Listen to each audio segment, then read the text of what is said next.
Peligro kaayo ang gisulti ni Hesus nga niingon siya pagkadautan gayod sa katawhan niining panahona. Sa iyaning panahon, pila naman katuig ang milabay. Wa mo kibaw? Kani ba pagsulti niya ani unsa man tong mga tuiga? Wa man mo klaro de. Mga tuig 33 nana kaning atong Gregorian calendar gibase man ni sa pagkatao ni Hesus nya mga 30, 33 kutob yang edad mao man ang iyang pagwali niya pagsulti niya nga pagkadautan sa mga katawhan ining panahon na mga 33 years old siya ato more or less or 32 so year 32 or 34 33 karong panahon na ug buhi pa si Kristo ug nia pa siya karon unsa kay iyang isulti moingon ka siya pagkabuutan na sa katawhan ining panahon na di ka mabe lingi ay mong tupad ing na zaman dautan ka o buutan ang utan awa kay dugay-dugay na magito niyang gisulti ambot og ang iya kang isulti karon moingon ba ka siya pagkabuutan pagkabalaan sa mga katawhan ining panahon na. Kung kamoy patandion, panahon ni Kristo o karon, hay may mas buutan katong panahon niya o karon? Panahon niya. Panahon niya? Maayo. Kanahibaw mo.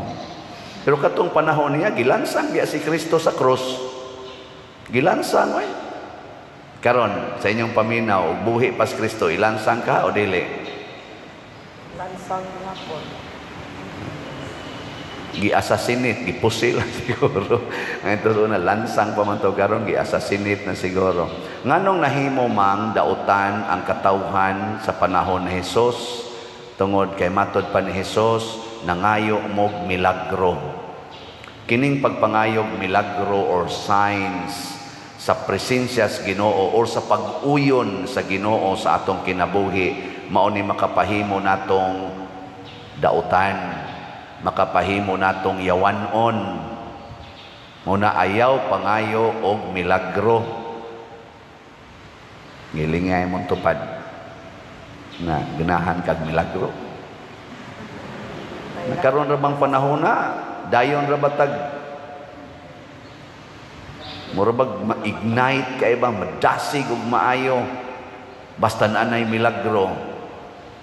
Ano mga milagro sa makita nato nga ang mga wheelchair ibilin, ang mga crutches ibilin, ang mga taong giyawaan mo kalitlag kabuutan, kay nawagtang ang yawa, ang mga stage 4 cancer, cancer free na, ganahan kita na, mga birhin nga muhilak, mga birhin nga mutubo, mga dancing sun, inana, ganahan kita na.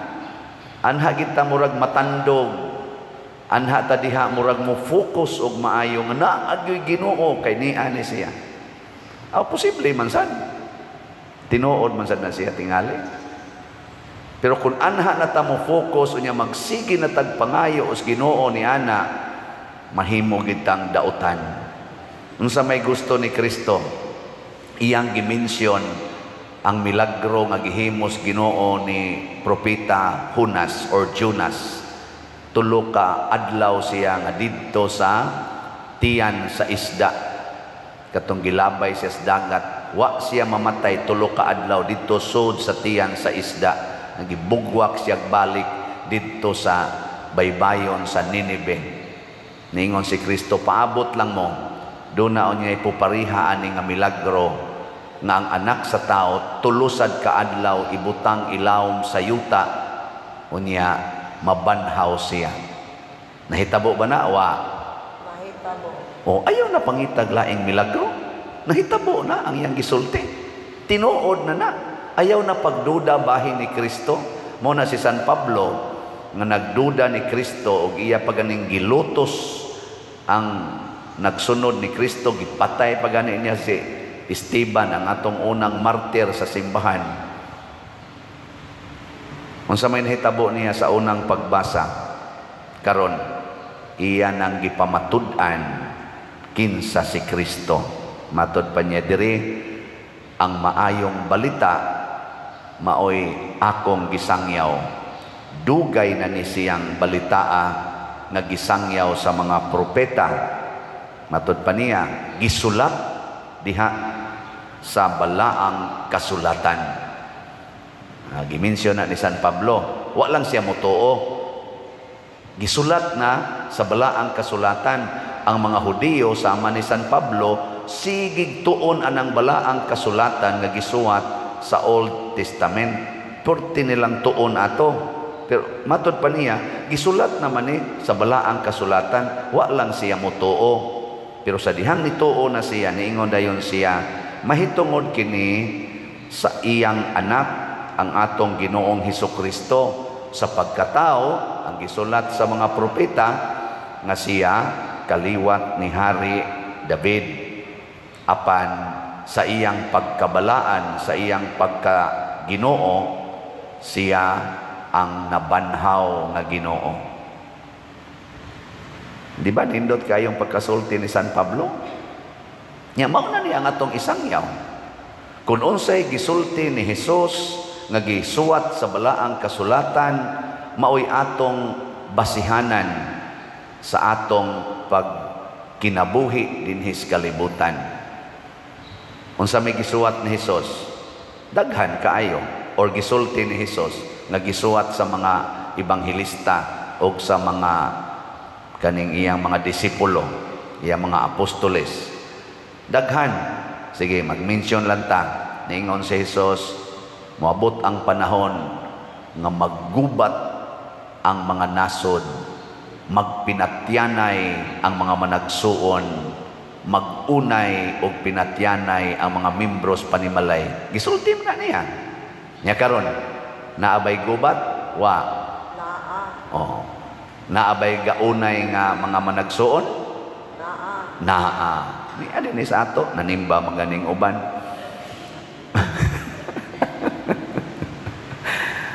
Nya karon kun moabot na ni, moingon di ka Ginoo in taon, milagruhi in taon, usba in taon ning batasan sa akong igsuon nga di na unta ni magsigig binuang nako, usba in taon ning batasan sa akong amahan, usba in taon, milagruhi mo tuo jud ko Lord nga makamilagro ka. Moana pa dayta? Dili. Ang atong buhaton, gisulti naman ni Hesus, atong pamalandungan unsaon pag-atubang kining maong sitwasyon sa Dios nun nga pag-atubang. Nya unsaon man? Ang una gyud, biyai ang imong sala. Ni anamaning gubat, way siguro kanus-an mo abot din his Pilipinas, sama sa nahitabo dito sa Israel nga nikalitlag buto-buto, murag 500 or 800 missiles ang gitira ngadto nila, ug naa pagdungan pagyud air, naval ug land strikes. Kalit kaayo, purting daghanang nangamatay, ana lang mga few hours. Way siguro mukalit lang sad na din hiron sa San Vicente Ferrer, Paris, Liloan. Nilingay mong tupad. Inagmukalit ni rog buto-buto, makuyawan ka? Ina ba? Ito ka na ba? Di ay mong tupad ba? Mukalit ni rog buto-buto ron, kuyawan ka? Ayaw nagkakuyaw. Nga naman, pangandam. Unsaon man pagpangandam? Biyai ang inyong mga sala. Paminaw sa pulong sa Ginoo. Ayaw pagsig paminaw ng pulong sa tao. Paminaw sa pulong sa Ginoo. Munang niingon si Jesus, mubangon unya tong rayna sa habagatan, kay mibakta siya katunga sa kalibutan, aron lang pagpaminaw sa pulong ni Solomon. Pero ni ay pulong dinhi nga labaw pas kang Solomon, kaning atong New Testament, labi na ng Gospels o kanang mga letters, mauna na ang mga pulong o buhat ni Kristo. Paminaw diha. Ay na lang pagsigig, ratol-ratol, Nabitay magsigig text nako, magpadapat kuan pader, iwali nga maghinulsol nas mga sala ang mga tao kay hapit na moabot ang panodya. Nako niya na niabot na. Gasigi na sa gwali ana ang simbahan. Gusto gid siya nga kunuhay siya mo igipakitaan. Siya mo igipakitaan sa Ginoo. Muna nga ako gyud pader samtang nagampo ko giingnan gyud ko sa Ginoo. Istoryahe. Dugay na nang gisultis Ginoo oy. Dugay na kayo. Gisuwat na nas Bible, mutuo na lang taana. Sige, lingay mong tupad na kanusa ka katapusang naghinulsol. Kanang imong pagkalibakira, kanang imong pagkabakakon, kanang imong pagkamalaw-ayon, kanang imong pagka-autocratic, kanang imong pagka-domineering, kanang imong pagkadaling mamalikas, kanus akakatapusang naghinulsol.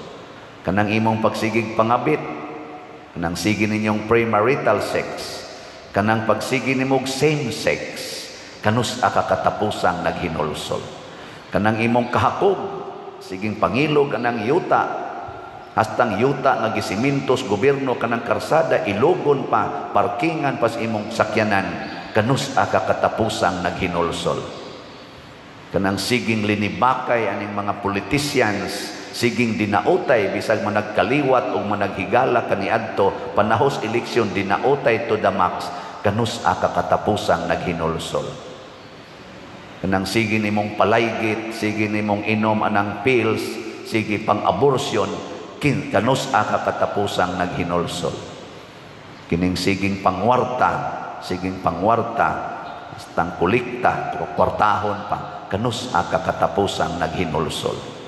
Kana musudya unya kaninyo matud pa ni Hesus ang taga Ninive kaysa pagwali ni Hunas ang tanan naghinulsol sa ilang mga sala hasta pang ilang hari. Pero kamo sige mugbasa anang Bible, apil na kang paria ka. Kani bang nagwali ba? Wa ka naghinulsol. Kana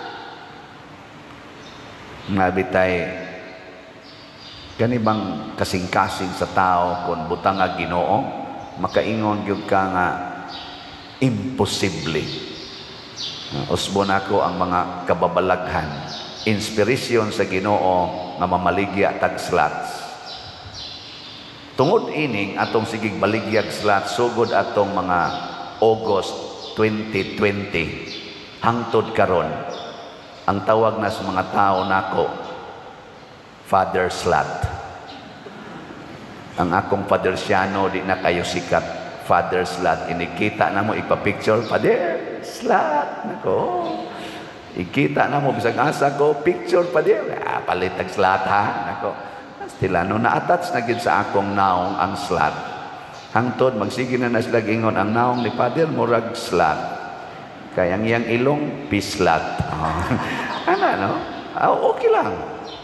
Pero tanawa ragod ang nahitabo. Karon, unsay nahitabo sa atong parokya, unsay na-contribute nato sa Archdiocese in 4-year time.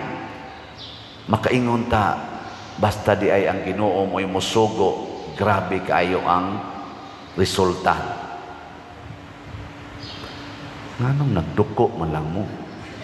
Awa mo to sa Ginoo ni? Oh, di pakpaka na to ang Ginoo na sa man mo. Natanawa, kato lang akong giingon nga ni ay ni biyahe og alas 3 kaadlawon gikan sa ila sakay barko abot diri mga alas 9 balik lang sa ngadto kay naghatod ra gyud sa disap nga 2 slots. Tagpila ang slots sa atong disap? 500,000. Naghatod og 2 ka slots. Nya balik ra pud siya dito. Gada siya ato kay way bangko dito sa ila nga iyang ma-deposituhan. Ang iyang actual nga investment slot iyang gihatod. Igpapalit to niya sakyanan pero iyang gihatod dire. Kay giuna niya ang panginahanglan sa simbahan. Gidasig, naminaw sa pulong sa Ginoo. Wa siya mangitag milagro, naghimo siya milagro. Ang pulong sa Ginoo nga diha niya, naghimog milagro. Maglingo-lingo ko lagi pagsakay niya nga to sa balhabal, padong na ulit. Nagtutok ko niya. Anak ko na, Ginoo, din ama ni ordinaryo. May lang untag ni hato diri og 2,000. May lang unta. Di ba? Muna nga ningon si Jesus, mas importante nga mutuo mo sa akong mga pulong ug sa mga milagro nga nasuwat diha sa balaang kasulatan. Ay namo pangitag laing milagro. Tanawan ang naas balaang kasulatan, ayaw naglalisa, ayaw nagkwestiona, tuhuin na, and you will become fountain. Like parihan ni San Pablo, mahimutang tuburan sa gahom o grasyas Ginoo. Nga nabitang maminaw tas Ginoo, musunod tas Ginoo. Mao na laging unsa nang salmoha, wa man sa ko kasag-o kay na Salmo 127 ba nang niingon nga kun ang Ginoo dili moabag sa mga magtutukod, kawang lang ang atong mga paningkamot. No? Pero kung ang Ginoo magkuyog na sa atong mga buhat, ang tanang buhat mulampos. No na nga kining atong gibuhat dinhi pulos ni pamaagi nga maka pamatuod ta nga ang Ginoo ania uban kanato. Mamugluya kayo. Sige na manindog na ta.